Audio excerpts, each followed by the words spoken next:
लोकसभा चुनाव खत्म होने के बाद नरेंद्र मोदी तीसरी बार देश के प्रधानमंत्री बने। सरकार का गठन होने के साथ ही मंत्रियों को उनके मंत्रालय भी सौंप दिए गए।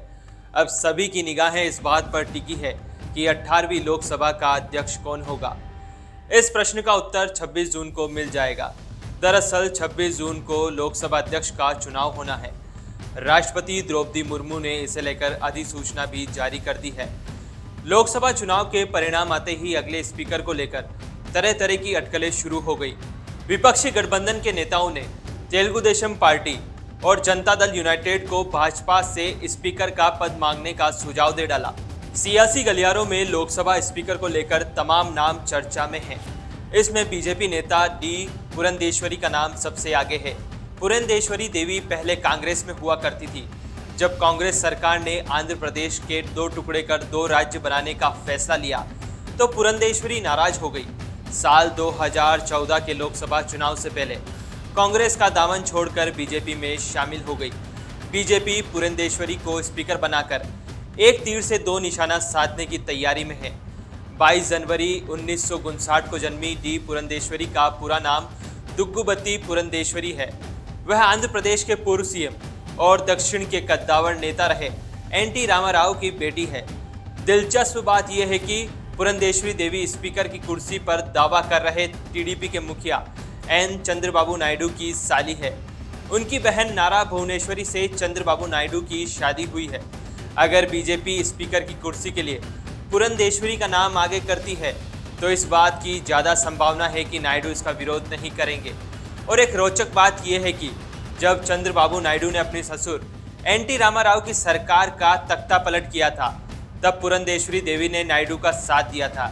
इसलिए भी इस बात की ज़्यादा संभावना है कि नायडू उनके पक्ष में खड़े रहेंगे। आंध्र प्रदेश बीजेपी अध्यक्ष की कमान पुरंदेश्वरी के हाथों में ही है। पुरंदेश्वरी बहुत सौम्य स्वभाव के लिए जानी जाती है, इसलिए उन्हें दक्षिण का सुषमा स्वराज भी कहा जाता है। लोकसभा स्पीकर का चयन बीजेपी के लिए किसी चुनौती से कम नहीं है।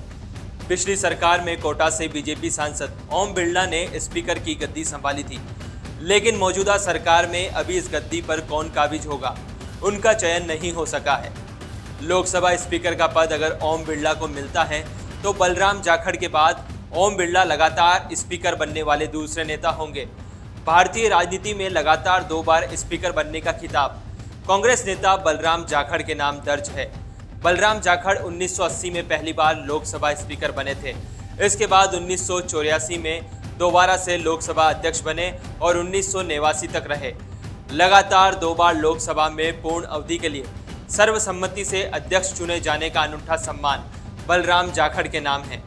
आज़ादी के बाद पहली बार 1952 में सरकार बनी तो गणेश वासुदेव मावलंकर को देश के पहले स्पीकर के रूप में चुना गया।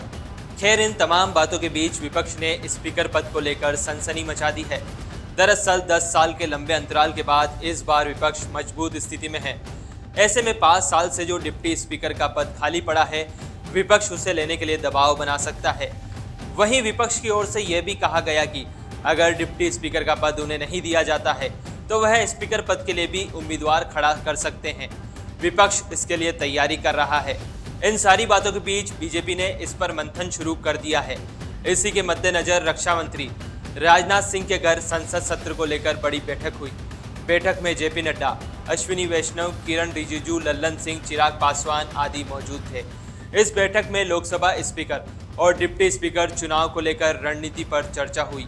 सूत्रों के अनुसार स्पीकर और डिप्टी स्पीकर के एनडीए उम्मीदवार के लिए पक्ष के साथ कई विपक्षी दलों को साधने की रणनीति पर चर्चा हुई। हालांकि इस बीच जेडीयू की ओर से भाजपा के लिए राहत भरी खबर यह है कि नीतीश कुमार के नेतृत्व वाली ये पार्टी स्पीकर पद के लिए एनडीए के समर्थन को लेकर हामी भर चुकी है। हाल ही में जेडीयू नेता केसी त्यागी ने इसकी पुष्टि की थी। जनता दल यूनाइटेड के नेता केसी त्यागी कह चुके हैं कि जेडीयू और टीडीपी भाजपा के नेतृत्व वाले राष्ट्रीय जनतांत्रिक गठबंधन का हिस्सा है और लोकसभा अध्यक्ष पद के लिए भाजपा द्वारा नामित उम्मीदवार का समर्थन करेंगे।